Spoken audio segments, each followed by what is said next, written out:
Welcome to I Love That For You, the podcast where we attempt to crack wise while cracking open the mind. Each week, my therapist and training husband and I, a writer and producer, answer your listener emails on a wide range of topics, all the while laughing it out, talking it through. We love that for you. Welcome to the new I Love That For You. I'm Kelly. Sorry, I was having a sip. I'm Sean. So that's a good way to start. First episode, if you had to describe how you're feeling right now with one emoji, what is it? I tend to use the emoji that's like the head exploding. I like to use that one. Is that how you're feeling right now? A little bit. You know what? No. I take that back. I use the poop one a lot, the smiley poop. That's actually my favorite emoji, is the smiley poop. Mine's a heart. You married a lover. And you married a pile of happy poop. So guys, we're here because, Red and I had almost 100 episodes together celebrating late bloomers and trailblazers of all walks of life. She's off doing amazing things in Stratford. We love you, Red. But all the while, Sean over here has been making his own late blooming, trailblazing career change into the world of therapy. Over the pandemic, you went back and finished your bachelor's degree. Continue. I did. I don't have to mansplain. Well, first for of all, you can mansplain. First of all, late bloomer, are you calling me old? I'm saying this is your third act. We had you on, if you guys want to check it back on the podcast, we had his Tuesday Tea, The Many Lives of Sean Johnson. Very popular episode, but you've had a life as a touring drummer, then post-production supervisor, and then Act 3 is now marriage and family therapist. So, well, currently it's being a student again. But yes, I am going to grad school. The intended goal of being a marriage family therapist. And as I pivoted out of television and started my career in this mental health world, I'm currently a behavioral counselor at a behavior center. So we have some legitimacy is what we're telling you. I'm just here to look pretty and crack wise, if I can. If you don't laugh, then I never said that. Watch you just do everything. You crack wise and crack open the mind, and I'm just here. That's going to be the new log line of the podcast. Kelly's just here. So I'm very proud of you, and I have always been fascinated by pop psych, which I know you have funny feelings about. You don't necessarily love pop psych, but I do. I love pop culture. Sure. And I love my trashy reality TV shows, which deal with a lot of interpersonal dynamics and getting deep into that. So I figured, why not marry pop culture, humor, and psychology into one? And voila, I love that for you. Rebrand was born. 2.0. Sean, do you want to know what we're talking about today? That'd be nice. Today, we're going to be getting meta about meta. Sean, what's meta? If we're talking about what I'm thinking we're talking about, it's the Mark Zuckerberg umbrella of evil. Facebook, Instagram, not GroupMe. Threads. And WhatsApp. Which you only learn about when you go abroad. Today we have a listener email that kind of deals with social media and comparing and despairing. Before we get to the letter, though, what is your first of all, what is your social media diet? What's your feelings on social media sort of systemically? And are you in the camp like myself where you're kind of slowly backing away from it? What are your thoughts? A thing that kind of touches on this was the compare and despair metrics and constantly checking how many followers we got, how many likes we got, the engagement we got. Like, why did this podcast get so many followers? Why are we not getting the traction I thought on this episode? Or why haven't we grown as much as I thought by now? So I feel like in that regard for the podcast, definitely comparing and despairing amongst my quote unquote peers in the podcast space and kind of feeling like I'm falling behind if something didn't do as well as I thought it would with the audience. And then in my own personal life, dear Lord, where do I begin? How much time do we have? Yeah, briefly, where are you at? I mean, it sounds like you've got some you've got some professional, I guess, issues with the fact that the algorithm has not chosen you. Father algorithm. Mother algorithm was around, though. I would be top of the list. But no, the patriarchy wins again online. The algorithm is definitely a patriarchy. Definitely a patriarchy. But personally, what's your relationship with it? And like I said, are you going to be leaving it anytime soon? No. Definitely a lurker, though, I will say. I think that's probably even worse because I am comparing and despairing more because of that. I'm definitely like, oh, why are they on a trip and here I am stuck at home with a dog that's throwing up everywhere or shitting all over his blanket, and this person is killing it professionally, and meanwhile my industry is completely collapsed still. That's why this original podcast was born. Me and Red was to give us both pep talks after we got laid off, and then she completely 180'd and started a new new career as a makeup artist, and I'm so proud of her, and she's killing it. But It's amazing. Even I'm trying to pivot also still into like events, and it's proven to be difficult. So if you don't have, 5 years event director at, ABCDEFG Corporation. So to deal with that, tell me about this, future therapist, Sean. I tend to mute things and mute people so that I don't have to see it or deal with it. I mute everyone. So healthy. First of all, the healthy, it's not so much black or white. Is it healthy or not healthy?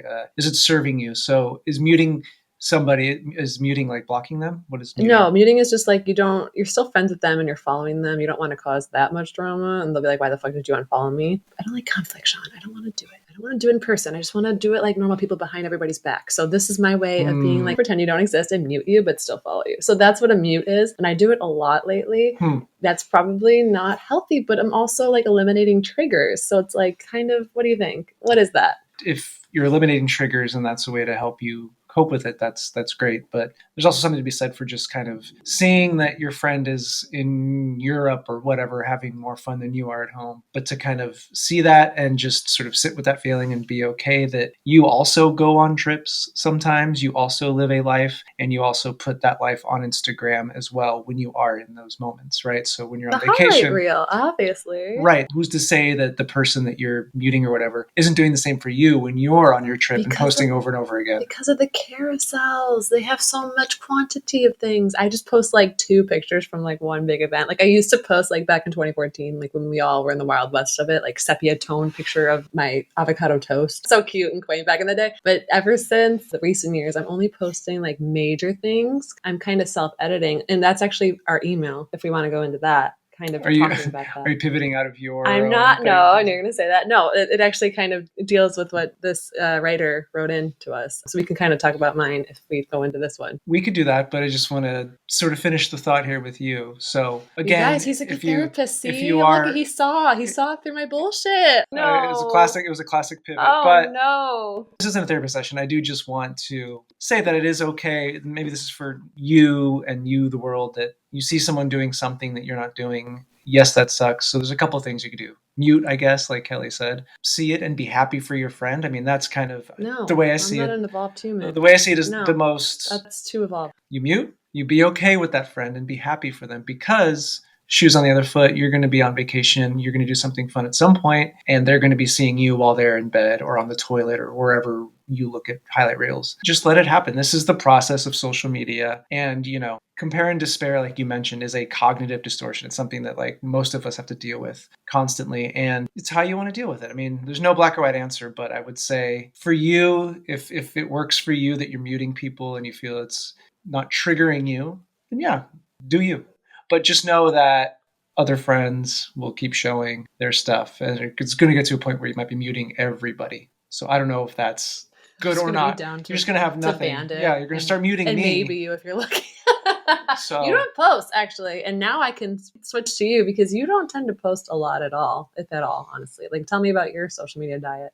I try not to. I grew up in an age where social media happened when I was in my mid-20s. So I was like able in middle school. I'm so young. You started that stuff early. I refused to do it. I was the type of person that child bride. when the iPod came out, I actually complained this is going to be the end of recorded music, and he wasn't wrong, guys. I wasn't wrong, but I always resist these sort of things. But then I caved. I did sepia tone photos of toast, asinine things.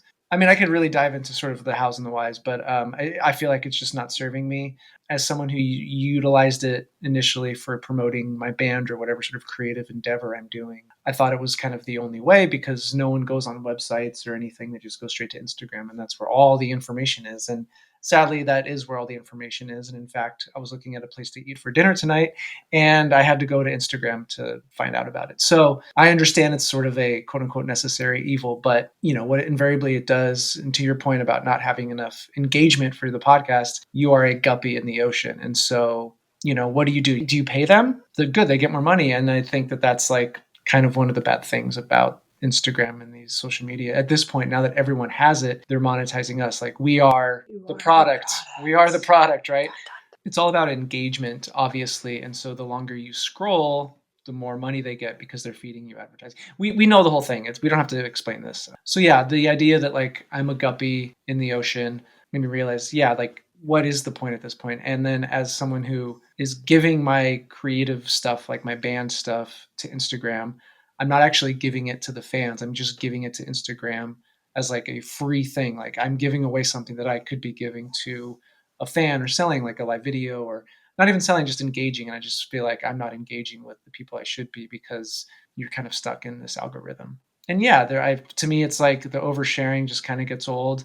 I'm probably burden people if I overshare. If I see other people oversharing, as excited as I am for them to do the things they love, yeah, there's sometimes gets to a point where like, okay, that's enough. But to each their own. For me right now in my life, I want to be a little bit of Homer backing into the bushes from it. Politics aside, evil empire aside, it's just, to me, I need to spend my time doing, I think, more productive things. Yeah. And there's this sense sometimes if I like get caught in a doom scroll, it'll be like 5 or 10 minutes. And I'd be like, Jesus Christ, I just wasted 10 minutes doing nothing. And my brain is so stimulated because I've seen 1,000 images and videos and things to do that like I just exhausted from just looking at the thing for 10 minutes. So it's a lifestyle change. It's almost like an addiction, you know. I'm just trying to win off this behavior that to me is maladaptive. My algorithm is dandelions and puppies. Actually, mostly puppies. What is your algorithm serving you? Mine is actually pretty well curated at this point. I've only done things that make me smile, or I've tried at least. But now that I'm, talking about this, I'm gonna get Fire Inferno. I don't know what my algorithm is, but the point is this: it's the stimulus. It's just like, even if it's just dogs and daisies, I'm still like, oh, I have to remember this video. This dog bars was cute. There's Daisy. It's moving so fast that like I don't think our brains can really handle that. And there's this really great book by Jonathan Haidt called The Anxious Generation, and it talks a lot about just how our brains are affected by all of this, and we really just can't handle all that stimulus, and it's really making specifically young people incredibly anxious. And Kids aren't all right. They're not, and it's just not good for us. And even our adult brains, even though they're fully formed, that's questionable. It's just taking away a lot of valuable time, in my opinion. But I digress. Well, let's digress into this main topic with our listener, shall we? Sure. Dear Kelly and Sean, I could really use some advice because I feel like maybe I'm overthinking this. Well, I know I'm overthinking it, but maybe you could give me advice on how to stop it. Every time I go to post on social media, I freeze up. I have so many thoughts, like if this photo is not flattering enough or if that reel is too braggy. I want to make sure I'm doing the right tone to be worth posting, but also not be too serious. I take forever putting it together, thinking how it could potentially be seen by countless people, and then after all that work, I get only a handful of likes. I'm not looking for social media practices advice for more engagement. I just want to know, how can I post and enjoy without having to go through this anxiety every time? I want to engage with people, and I do like making the content, but when I go to finally post it, that's when this all kicks in. Why do I do this? Any advice? Anxiously post issues.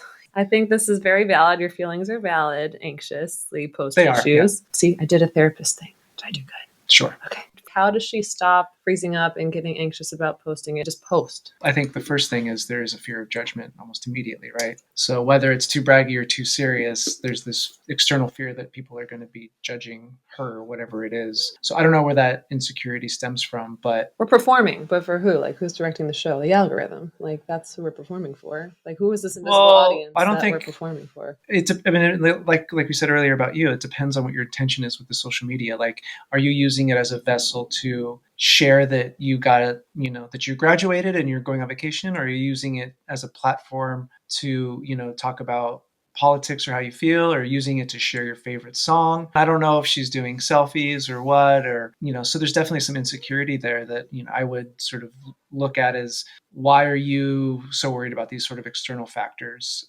If you're proud of, let's say, your selfie, or you're proud that you graduated, or you're proud that you saved up in your on a vacation in Costa Rica. I think societally there's this weird thing, and she even says it, too braggy, too serious. I don't really know what that means. If the post is like, I am the hottest, most amazing woman in the world, everyone can fuck off. But why, what does it matter that we think that she feels that way? There's this thing now that I've encountered this in my life with people I know, and even myself. And I have been in this position where I had started writing something kind of long and serious in my post. I think it was like an appreciation, maybe for our wedding. It was something like that. And there was that thought that went in my head. It was like, who's going to read this? do I sound like an asshole? And like all these thoughts went through my mind. And I'm like, well, I'm excited. I got married. I want to say I love my friends and my family. Why would I not do that? And it's a public forum. You don't have to share all that. But in that moment, I did. I felt inspired. And so I said, screw it. And I did. And I think ripping that Band-Aid off, and of course, the validation that comes with the likes and all that stuff. But it made me realize, yeah, I'm just going to be myself. And I think that's the thing with social media is we try so hard to not be ourselves. We're trying to be these other things, these better versions of ourselves. So I think the more honest we are with what we post and why we post, these insecurities, shouldn't come up. I mean, it's that looking glass self theory, how we see ourselves through imagined social judgment. But what you really fail to realize sometimes is, sad or not sad to hear this, like nobody really gives a shit. And that can be liberating. I don't mean like, of course, your friends and family love you. And of course, people are going to support you. But like everybody just trying to make it through their day in 2025. And that can be liberating. It's like when you're giving a speech, heaven forbid, Lord may never have to do this. But like if you're giving a speech in front of 500 people, imagine everybody's in their underwear, right? When they're sitting there, they're thinking about lunch or dinner. You know what I mean? Like nobody's really judging you as much as you're judging yourself. So it's liberating if you think about it. Yes, I mean it's a bit of a cynical take, but the idea that they're thinking about you less than you're thinking about yourself, I believe that is true. And if someone that's on your quote unquote friends on Instagram has a judgment, they're probably not your friend. And so to be entertaining this and having this neurotic sort of point of view for these people that don't like you or judge you, maybe you shouldn't be doing it for them, and maybe you shouldn't be their friends. Look at who's following you. Look at your audience. Like maybe it could stem from that. Maybe that's why you're getting anxious. Maybe the people that are your followers, reevaluate who you're attracting that's making you have these feelings. You know what I mean? Like I feel like when I post, I don't have a big following, but like I feel comfortable and confident to post whatever I want. And I get people that support me and comment and like that are the right people. What it boils down to, I think, especially with social media now in 2025, 5 years after COVID, we really, as humans, we want to feel connected. And human connection is so important. I think a lot of that has gotten lost. And the irony is that social media was supposed to bring us together, but it hasn't. And so us sitting on a toilet looking at stories to most people is the equivalent of actually going and doing the thing. So there is a lonely component there. And it sounds like this person feels lonely because a lot of this what's happening is in her head. And maybe if she like just hung out with friends and said the things that she wanted to say on Instagram and in real life, that she might not have that stress of posting it, or save the stress and don't post at all and just share in real life with your friends what's going on. I would say I use Substack as a way to sort of show my vulnerability and put my thoughts on paper. And I get really good feedback. And I think it's because I'm being completely honest. And, it's a different vessel. Obviously, it's apples and oranges in terms of what social media is. But I think the lesson is that vulnerability, it really goes a long way. And it's interesting that people are so scared to be vulnerable because we live in a pretty vulnerable time. And the more that we can admit that and kind of band together, I think a lot of this stress could go away. So to summarize for Anxiously Post Issues, what's one thing we want her to take away to go forward with?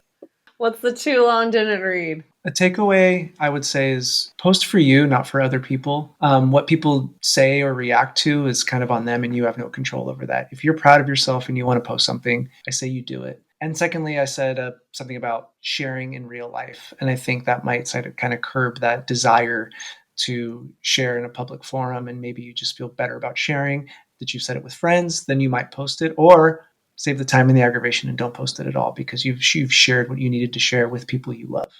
You did it. He's good. You're good at this. It's like, you know what you're doing. That's beautiful. No, I think a lot of this comes from like real life versus real life, REEL. Like what's real anymore? We're performing, but for who? This algorithm is directing the show. We can't be a slave to the algorithm. I think Meta, shaping our self-presentation with these curated identities, this aesthetic pressure, this influencer culture. But at the end of the day, like, I think if you are proud of something, post it. If they don't like it, fuck them, unfollow them, mute them, whatever you got to do. But get in person with your good friends, your family. And if you don't feel, confident in posting it, talk it out. Like Sean said, really, you should feel confident in, the accomplishments you've made and things that you're posting. And if you don't, that's just a sign that, the algorithm is one. You don't have to post. There's a desire that people feel like they need to post always because they're at a thing. They need to tell everyone they're at the thing. It's taking you out of the moment, and it's taking other people out of their moments because they're watching you at the thing. So it's kind of the snake eating its own tail of attention. And the whole time we're being sucked into this one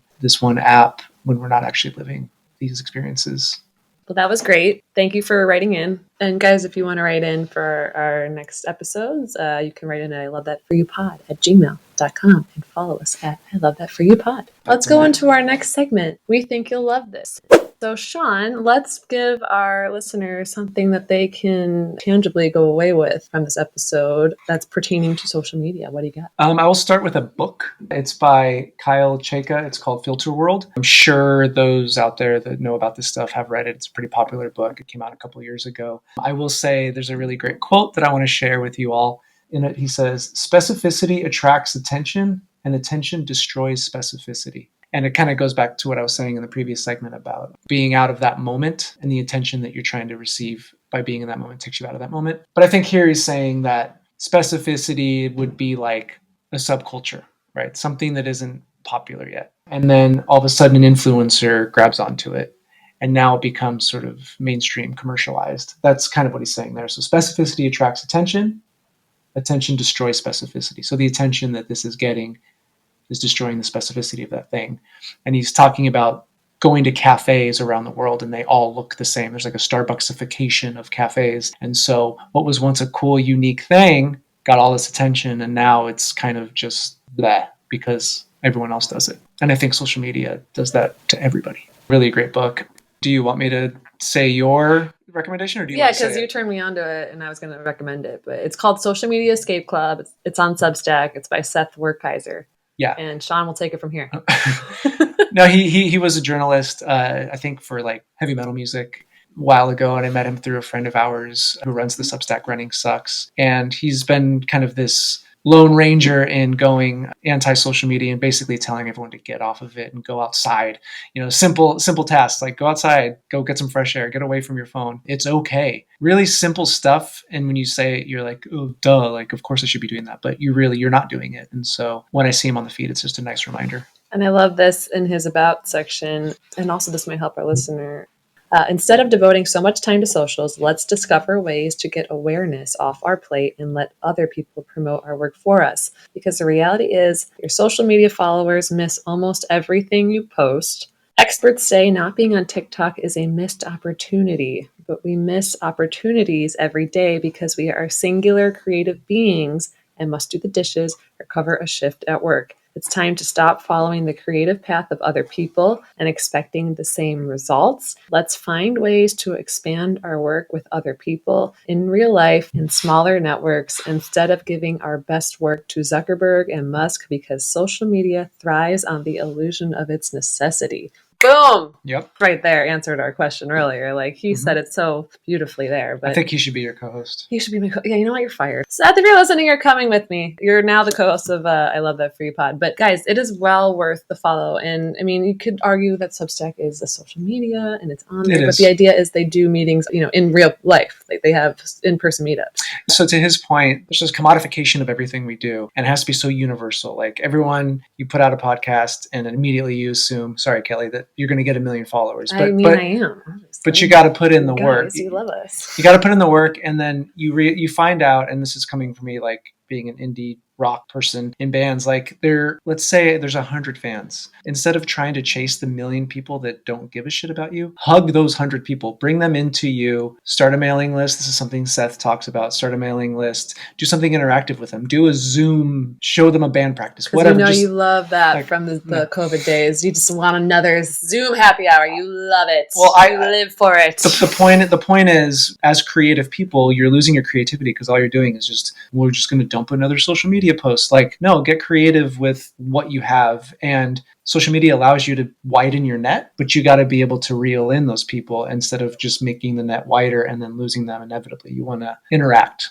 real life stuff. And so he talks a lot about that. And I think that stuff is really important to sort of, instead of globalize, you want to just tighten it up. And then from there, you have people that are so involved and love you that sure, there's a paywall, but they also can grow because they'll tell their friend, oh my God, I love this community. You're basically building a community. So once again, those things that we think you'll love, we think you'll love this. We think you'll love Filterworld by Chayka and Social Media Escape Club by Seth Werkheiser on Substack. Yeah, there's so many books. And so many We're not going to overwhelm them. We could do it on our story page. Our stories. We'll put it in the show notes. Okay, ready to go on our final segment? Yes. Okay, what emoji are you feeling right now? I'm still the happy poop. Well, you might be about to be the angry one or the head exploding emoji because we're about to do a segment called We Hate This For You. And in this segment, we're going to rate on a scale of 1 to 10 how much we hate these triggering scenarios and situations for you. Okay, you get it? Okay, so 1 being, this is fine. This is fine. 10 they being... didn't really do that much to wrong you. And 10 being, oh yeah, this person's a piece of shit. Red flag, very run away. Triggering, very triggering. We hate this.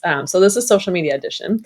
And we got some of you guys that wrote in with your social media triggering scenarios. Oh, look at that. Okay, so I sent someone a vulnerable message. They left me on scene for 2 days and have been actively posting memes and stories in the meantime.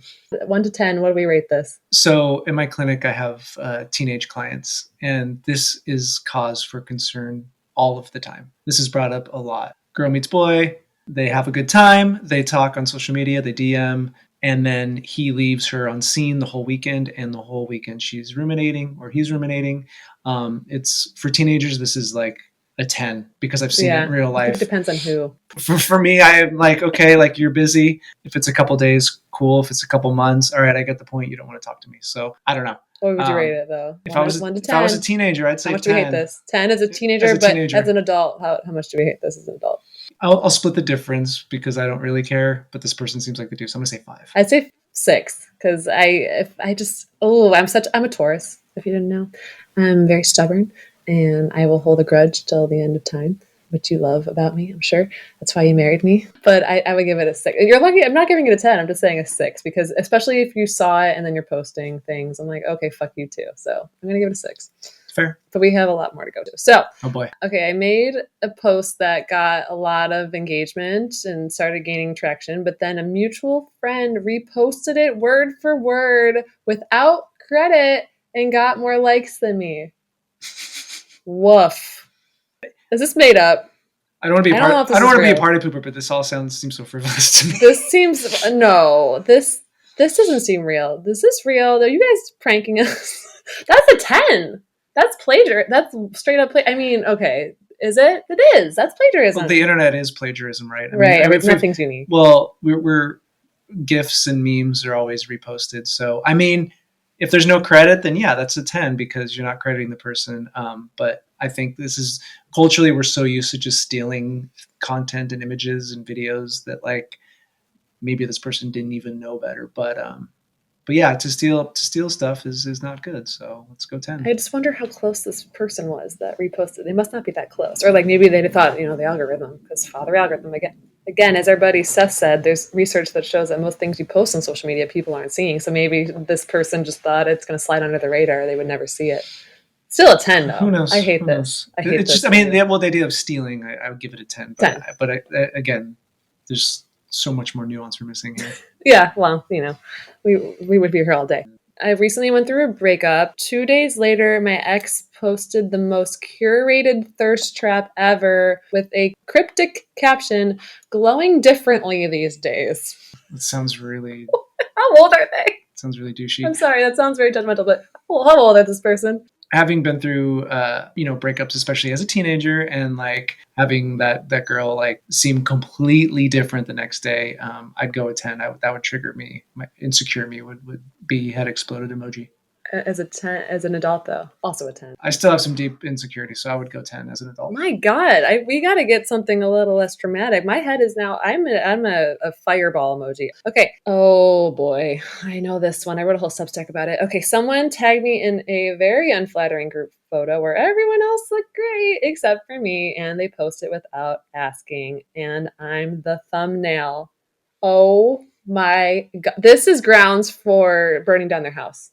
Or egging it. Well, wouldn't this be a situation where you like Facebook has a thing where you have to like approve if somebody tags you? So can you just not approve it?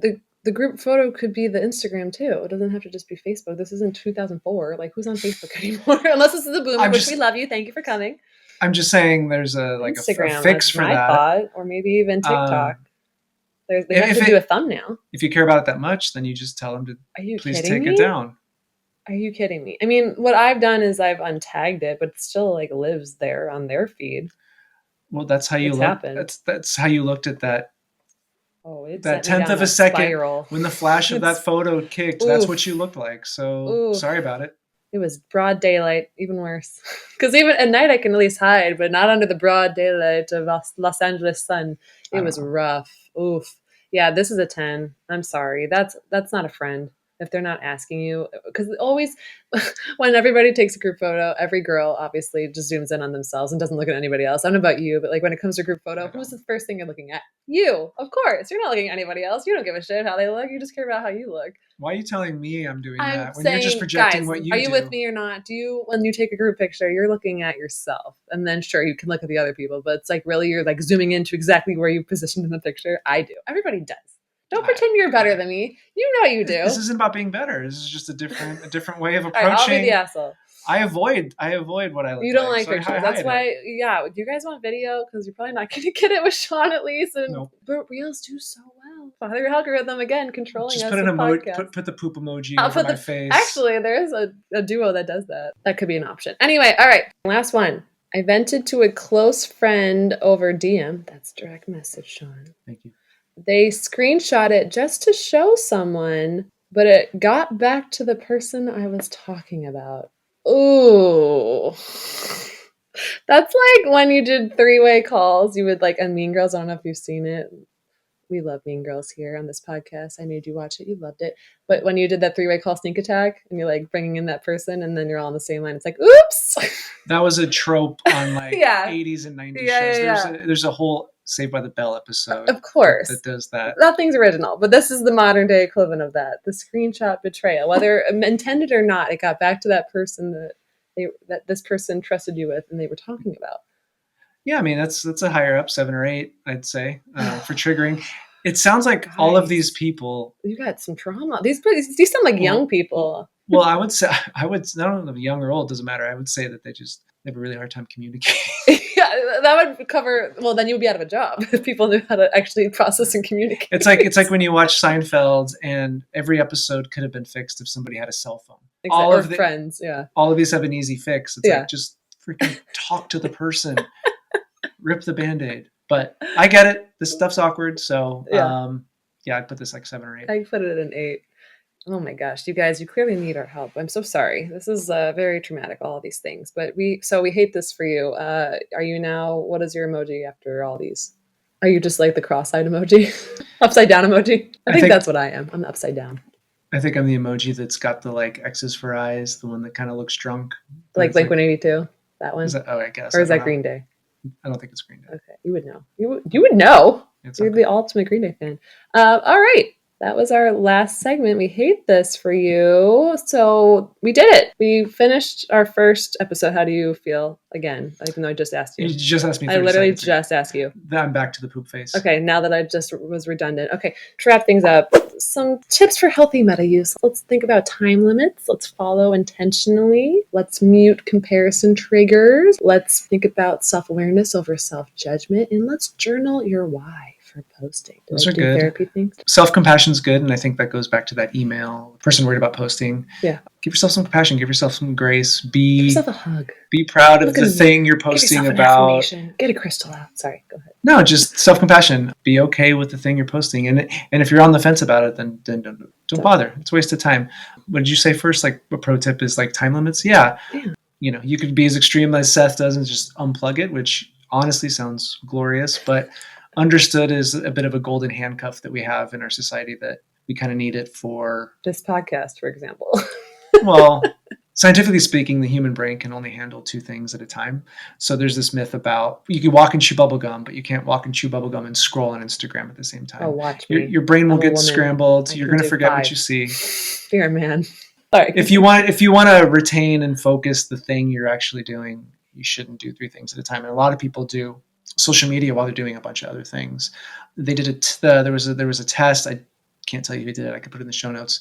But there was an experiment in which they had people wait in line at a grocery store with their phones. Because what do we do when we go to the grocery store? When we're waiting in line for something, we're waiting for the elevator. Anytime we're waiting more than like 5 seconds, I'm sure 99% of people listening. I'm sure people listening right now are doing that. Yanking out their phone. They're doing 2 other things. Yeah, and so it's just taking you away from being there. And so they just did some tests, and people were so uncomfortable not having their phone while standing in line. But invariably, what do? They talk to other people. Hell, they might even buy something from the impulse aisle. They might go But outside and touch grass. But they engage. But they're engaging with the barista. Sometimes people don't even engage with the barista. No, talk to people. Look up. Yes. I don't know what you speak of. I don't even know our neighbors. So yeah, limit that. Be aware of your surroundings. Be aware of what you're doing. If you're with other people, engage with people. And touch grass and go outside. And the touch grass. Yes, touch grass. Look up. Look up. Look up. Smell the roses. Literally. That's a pro tip for social media. Just look up. Look up. And you go, oh wow, the sky's beautiful today, and you're not looking at whatever 50,000 things you've scrolled through. The goal, I mean, really, again, is it really even possible to have a real self online? So the goal shouldn't be to quit Meta, but it should be to stop letting it write our internal monologue. Wasn't that so profound? Aren't I really good at this? Sure. Should I just kick you off? Should I just do both roles? Please. Okay, so guys, thank you for listening to our very first episode of For You. Next episode, we're going to be talking about first loves and attachment styles. We are? Are you excited? Got some reading to do. So write in with any email situations, walks down memory lane that you want to talk about attachment styles. Write in with your we hate this for yous, your triggering scenarios, segments dealing with, it could be dating, relationships, loves, attachment styles, people, interpersonal relationships, anything. We'll take it. So write into ilovethatforyoupod@gmail.com. Rate, review, subscribe, ironically, on Meta-owned platforms. And guys, we laughed it out. We talked it through. We love that for you.